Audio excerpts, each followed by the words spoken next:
So we're going to be doing something a little bit different here. We not only are we going to go through our top 10 quarterbacks on the podcast, we are also going to be recording this to put on to YouTube on our brand new YouTube channel, Nik and Nak Podcast on YouTube.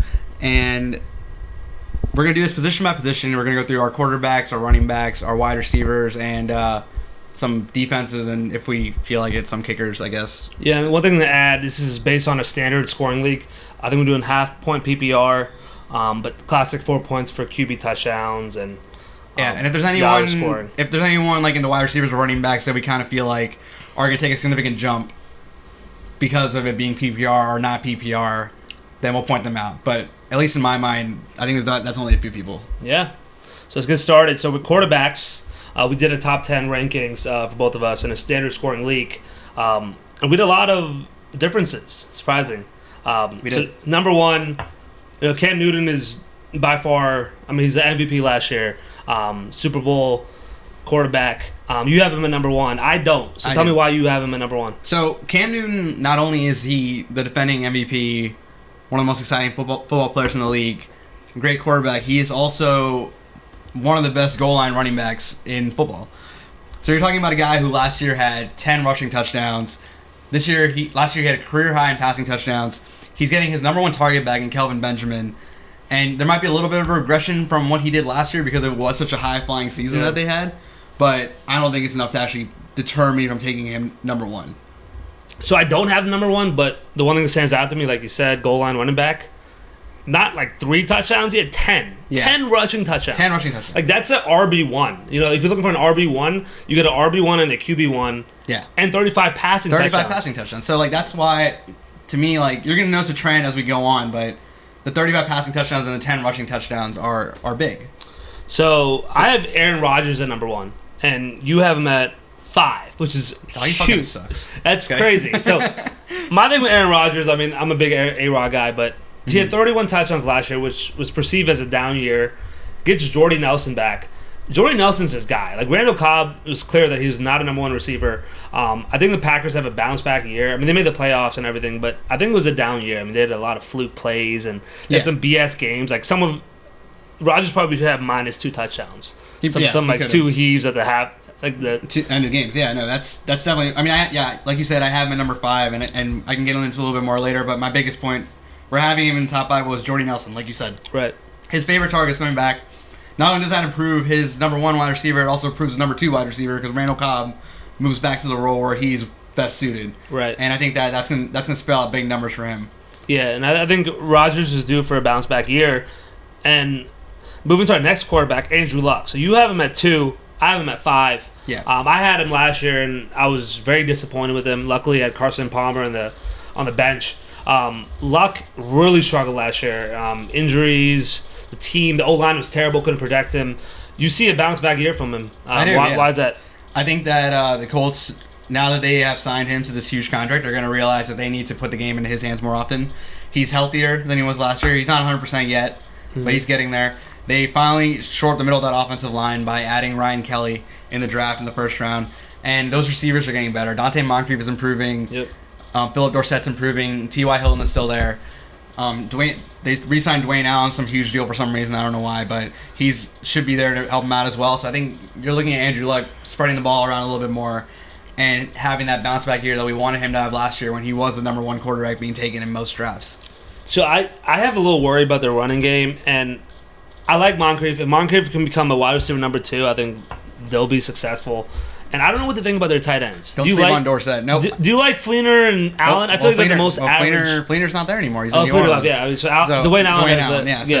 Dwayne Allen, I never was a huge fan of him. He signed a contract on par with Jordan Reed and Travis Kelce. He was right under that. Yeah, it's unbelievable. Not only he's not a very good blocker. No. He's not a very good kind of slow. catcher. He's not a good route runner. He's not. He's just an average tight end. Reminds me of like a Benjamin Watson type. Like when you're pairing him with Kobe Fleener and you have 2 guys, then I can see the draw of it. But when you're trying to rely completely on Dwayne Allen, then whatever. So Luck had 15 touchdowns and 12 interceptions last year in a year that he didn't have a full year. He was hurt. So he's too good to keep up. For that to stay. He's going to bounce back. Yeah. So we're in agreement at number 3. We both have Russell Wilson there. And I don't think we need to spend a lot of time on this. People know what Russell Wilson's capable of. He's improving as a passer. He had his career high pass touchdowns last year. He only had one rushing touchdown, which you figure is going to change. Which is shocking this year. Shocking, yeah. Like, I thought he would have like 3 or 4 just because they run the ball so much. But it seems like they're going to be airing the ball out more with Marshawn gone, and they want to open up the offense more. Yeah. So, and one thing I just wanted to point out is I told you you'd see a trend developing in my rankings. I have Cam Newton, Andrew Luck, and Russell Wilson top 3. And I think those are guys that you would describe as dual threats. Yeah, absolutely. They can run it. Right. They can all take it in on the goal line.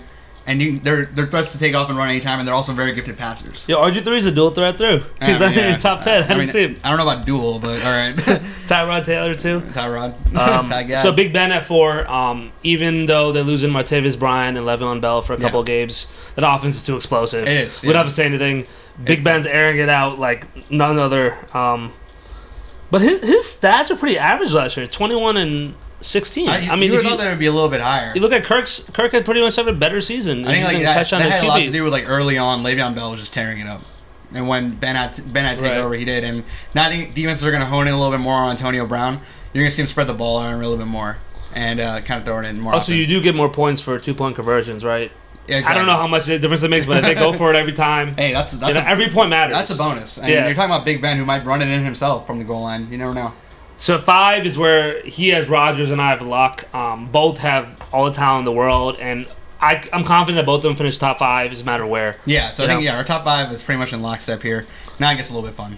Yeah, so you like Blake Bortles at 6, and I think you had him last year, courtesy of this bad boy. So this led me all the way to this belt right here, and but again, it's a new season. But he caught fire to end the year last year. I had full confidence trading. I think I had Phillip Rivers at the time, trading him away and rolling with Bortles the rest of the year. Anytime you're throwing to Allen Robinson and Allen Hurns, that's a recipe for success.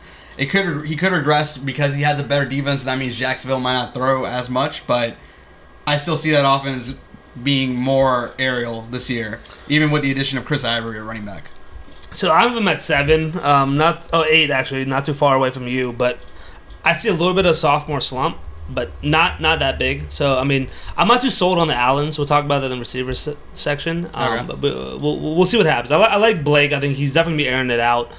And you just see an opportunity. I mean, if you're going to be throwing the ball, it's just, they're going to be down sometimes, and they'll be airing it out. So yeah.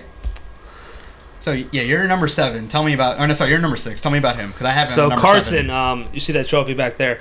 So, I drafted Andrew Luck, thinking he's going to be my QB, take me to the ship. About week 3 or 4, Luck was not cutting it. And Carson has always been like a 12 to 15-point fantasy guy. Like, he's been consistent. But he took the next leap to get to like the 18-20 range. And he never got like a 30-point game. But when I guaranteed myself that I was getting 18 points in the quarterback position, I would take that. And that offense, I mean, you hear about Fitzgerald and Floyd, but John Brown, David Johnson came up late, and he was a PPR monster. So I love the way that team's working. And I'm a big proponent of when your defense is good, it puts the QB in a better position to score and do better. And I love their defense. No one talk about anything. So Carson's big for me. Yeah, no, I agree. I have him at number 7, and the only reason that really is because I have a little question about his durability. Yeah. Compared to Blake Bortles, and that's the only reason Bortles edged him out for number 6 and 7. But it was very close between them. His receivers were too talented. John Brown, Fitz, Michael Floyd, Jerron Brown, and David Johnson on the backfield is going to be a monster. It seems like Bruce Arians and him connect. Like they're just on the same. When your QB and you hear when your QB and your coach connects. It's beautiful. The rest is history. Yeah. So Drew Brees. I mean, I have him at 7. You have him at 8. He's got to fall off, right? I mean, he's getting to the point where I'm not sold on their options. Jimmy Graham's gone. Their number 1, blanking on his name. What is his name? Brandon Cooks. Yeah. He seems like a slot receiver who's put into a number 1 slot, and he showed some flashes last year, but I wasn't really sold on their options. And Mark Ingram's a good running back, but what do you think about Drew Brees this year? I mean, I almost have him on this list out of respect. Yeah. If I respect my name, if I really put some respect on my name, if I really wanted to have him out of the top 10, I could have really justified it to myself. You're talking about a really hard schedule this year. We know his struggles playing outdoors, and there's not much help this year when it comes to that. you're going to have those up and down weeks where you can, if you can stand to have him in at home and you have a good backup that you can put in when he's on the road, sure, take him, but that's not, for where Drew Brees is going to be drafted, I don't find the risk worth it. And back in years before when you used to pair him with Jimmy Graham and get those double points, that situation's not there anymore. Brandon Cooks doesn't score at that high of a clip. Nope. He might get you catches, but I just don't see the reason to draft him anymore this high. For where he's going to go, I just don't see a good value out of him. That's why I have him at number 8 and you have him at number 7. You know those receivers or those names you see and you hate seeing in draft boards? Like Marcus Colston's one of them.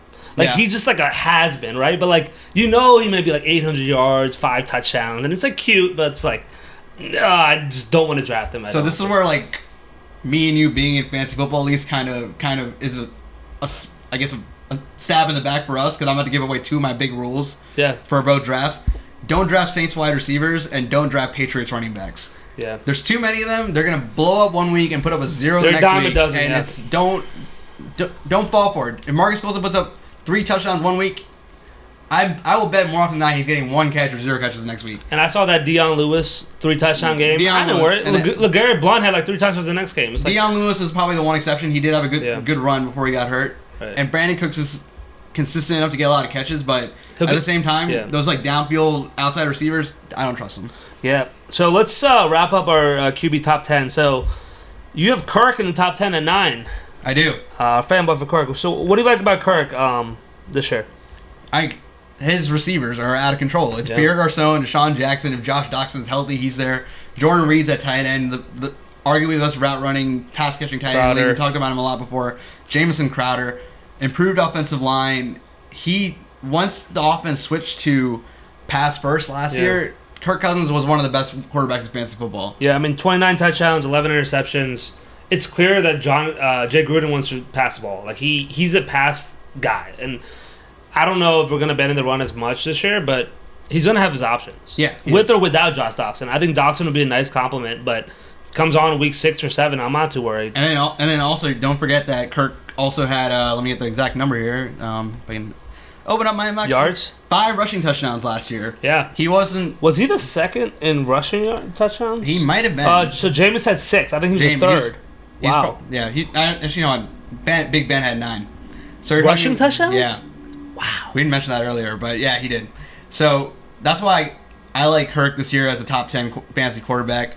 And wait, you said Ben Roethlisberger had 9 touchdowns? Yeah, rushing touchdowns. No, he had 0. He had 0? Big Ben doesn't run the ball. All right, never mind. But I said, like, what does Big Ben run? We'll fact check this later. Yeah, don't draft Ben Roethlisberger because then he should go ahead of Cam Newton. But all right, so tell me why you have Phillip Rivers at number 9 real quick, because I really want to talk about number 10. And Rivers is just that consistency. He's average. He's gonna link up with Antonio Gates for like 6 touchdowns this year. Keenan Allen will get like 7, and he'll be decent. He'll probably get like 30 touchdowns and 12 interceptions. But I don't. He's like a low end QB1 for me. Yeah, I mean, even though he's like ranked top 10 for me, but I don't even have him in my top 16 even. He's number 17 for me, but we're not going that far today. Number 10 for me, Jameis Winston. He's my pick to make the biggest jump this year at the quarterback position. He was surprisingly consistent last year. He was turning in 16 to 18 point performances on a weekly basis, and this year you're talking about improved corral with chemistry with Mike Evans and Vincent Jackson. Yeah. Improved offensive line. Another year in that system. Dirk Cutter. Yeah. And you're going to see him in the 6 rushing touchdowns that we already mentioned. Yeah. I think he's my pick to make the biggest step this year. And I think that if you can grab him late in your draft, I don't think he's going that high. You should grab him pretty late. And even if you really want to take a flyer on him as a starter and want to pair him with somebody else, that's fine. But if you can grab him as a backup to one of the guys that we've already named and use those guys before this as trade bait, I think that's the way to go. Yeah, I mean, so he had, 22 touchdowns, 15 interceptions. You add the rushing touchdowns, 28 total touchdowns from a rookie. I'll take that any day. So one last quarterback I want to talk about is Brady. Yeah. We all know Brady's likely going to get suspended for 4 games. It's probably final. I mean, it looks like he's not going to appeal it. It's pretty final, yeah. Right. So you get, in a fantasy season, what you get like about 10 games out of him, not including the playoffs, regular season, right? -4, then 2-3 games, maybe like 8 to 10 games, right? Depending on your league structure. Yeah. Brady's tough because he's obviously the best quarterback in football, but fantasy wise, you don't really know what you're getting from him. Where would you put him if he was playing all 16 games? I'd say maybe 7. I don't because I don't think you know Bill Belichick. He'll run the ball 40 times. The next game, he'll throw it 60 times. Yeah. And consistency is key in fantasy football. So I'd probably put him in around that Drew Brees range, around 8. So before we go real quick, give me a sleeper. Sleeper. For the quarterback that... Yeah, so I have Derek Carr at 13, and it's maybe not be a sleeper. The Raiders have really high expectations this year. I just love Amari Cooper, and I think Latavius Murray's going to have a breakout season. Defense is holding in, and I think they're going to be a dark horse to make the playoffs, like we said in our podcast. So I like Derek Carr. How about you? I got, this might not even be a sleeper, but someone that slipped a lot of people's minds. This guy was a top 5 quarterback last year until he got hurt. And I'm talking about the redheaded assassin, Andy Dalton. Yeah, people forget. People are forgetting how great of a season he had. Yeah, he's lost Marvin Jones and Mohamed Sanu, but still, he had a great season last year, and if you're grabbing him late, it's a good value. You can plug him in the right situation, and if you're not getting one of the top guys, then he's definitely someone to consider putting on your roster. You know what I think his biggest loss is? Hugh Jackson. I think he's going to be big for him, but one more thing before we wrap up. What's your strategy for the people needing help with QBs in a standard league? QBs in the standard league. Like, are you drafting them first second couple rounds? Are you waiting till the 10th? I'm waiting. What's your strategy? I almost or is never. it best available? I almost never draft a quarterback early, and because you can find these guys late, unless you're getting one of the guys at the top. The difference between the best quarterback and the 20th best quarterback is about 4 or 5 points a week. Yeah. And that's things you can make up by adding a top-tier wide receiver or a top-tier running back. And those are things that are more vital to your scoring week in and week out. You can plug in quarterbacks in the right situation, kind of just like kicker and kind of just like a defense. So I'm not drafting a quarterback early unless for some reason Andrew Luck falls to like the 5th round or something, in which case, yeah, I'll take it. And I completely agree. I drafted Luck in the 3rd round last year, and I thought it was a surefire thing, and I started Carson Palmer at the end of the year. So, wait for the QB. If you're me. Yeah, not in a 2 QB league, you need QBs though. So just do your homework and you'll be fine, and check back the Nik Nak Podcast for more fantasy advice.